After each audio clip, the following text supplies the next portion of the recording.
On that day, President Donald Trump will decide whether or not to recertify a waiver on sanctions against the Iranian regime, a legal measure that represents the American commitment to President Barack Obama's Iran deal. If the president opts not to recertify it, Congress has the power to reenact crippling economic sanctions against both Iran and its international business partners, reapplying the type of pressure that might actually stop Iran from going nuclear, the pivotal end goal the current deal fails to provide. If, however, Trump blesses the deal, Iran will march ever closer toward the soon-to-be inevitable prospect of nuclear power.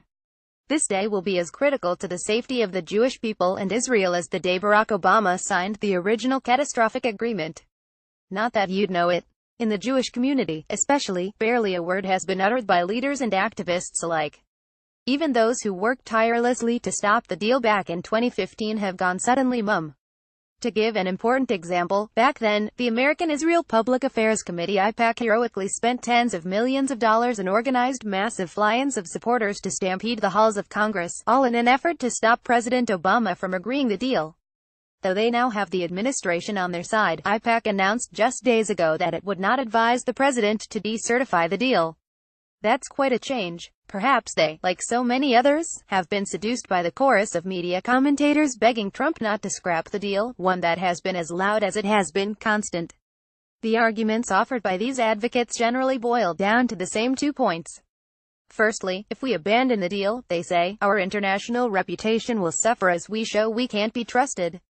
Second, even if we do opt out, our allies may not follow. In other words, we've lost our leverage. Fortunately for us, these arguments aren't worth the web space they're beamed on. Let's start with the primary point raised by deal's supporters. If America pulls out of a deal it signed onto, our international standing will take a debilitating hit. After all, who will ever want to sign an agreement with a partner that has a history of pulling out? Usually, such an argument would hold. Here, it doesn't. Firstly, the dangers of a nuclear Iran more than justify the deal's revocation by a new administration. That is especially true considering the fact that, as a democracy, administration and policy changes are to be expected from the United States. It might not be something a dictatorship like Iran can understand, but something that we as Americans certainly should. It was Senator Tom Cotton who famously wrote to Ayatollah Khamenei to warn that given that President Obama chose not to ratify the deal through Congress, it could be revoked by a different president with the stroke of a pen. Much more critical is the fact that Iran isn't keeping the deal. In September, Israeli intelligence learned that international IAEA inspectors were denied entry into a critical Iranian military installation at Parchin. Last week, the Institute for Science and International Security, a conglomerate of leading scientists, released a report demanding that the IAEA gain access to Parchin, an area it said was marked by plenty of evidence of past Iranian nuclear weapons activity, and which most likely houses high-explosive storage bunkers and shock physics laboratories. Though the deal stipulates that Iran must allow inspectors access to all sites of suspected nuclear development, an official from Iran's Nuclear Implementation Committee announced quite bluntly last week that Americans will not be allowed to inspect the military bases. So much for Iran's cooperation. Moreover, those heralding the reputation risks ignore the far more delegitimizing effects that would accompany a continued American commitment to the deal. After all, in signing the Iran agreement, America endangered some of its most important regional allies, such as Saudi Arabia, the UAE, Kuwait, Bahrain, and most importantly the State of Israel, all of whom legitimately fear Iranian hegemony in the Middle East. In fact, we are already feeling the effects of the plummeting value of our friendships. Just last week, King Salman of Saudi Arabia made the first-ever royal visit to America's foremost international competitor, Russia's Vladimir Putin. According to The Guardian's diplomatic editor Patrick Wintour, the message was clear. The kingdom is looking to diversify into a wider set of alliances, due no doubt in part to their fears about U.S. reliability. America must stop Iran and restore the faith of our most dependable allies.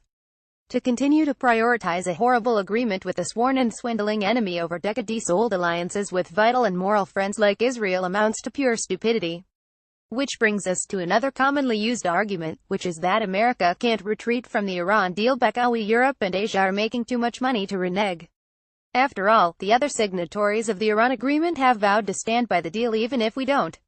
So long as they refuse to sanction Iran, the rogue regime will maintain the economic capability to produce a nuclear weapon. To this, I respond simply: Russia, China, and Europe will abide by any move we make. The United States, the world's largest economy, boasts a financial system worth a whopping $19 trillion. No major economy will risk losing access to that. Certainly not in exchange for access to Iran's $400 billion economy. Sure, Russia, China, and Europe will threaten non-compliance. But in the end, they'll comply. In fact, as explained by Richard Goldberg, one of the leading architects of congressional sanctions against Iran, that's exactly the pattern. When Senators Mark Kirk-Ril and Bob Menendez DNJ put together a bill imposing crippling sanctions on the National Bank of Iran, a livid Obama administration begged them to withdraw. European allies, they warned, had sworn not to comply. In the end, they did. The same occurred months later when Europeans refused to cut Iran out of the global SWIFT financial network. Legislation was drafted to cut SWIFT out of U.S. markets, and the Europeans gave in. Precisely the same story played out through the passage of the Iran Threat Reduction Act and the Iran Freedom and Counter-Proliferation Act. The lesson, as Goldberg wrote in Foreign Policy last week, cry as they might along the way, no European or Asian corporation is going to choose a terrorist regime over access to the U.S. dollar. In short, we as a nation already have the power to stop Iran. Or, to speak President Trump's language, in this instance, America is already great enough. Shmuley, America's Rabbi, whom the Washington Post calls the most famous rabbi in America, is founder of the World Values Network and is the international best-selling author of 31 books, including Judaism for Everyone. Follow him on Twitter at Rabbi shmuley.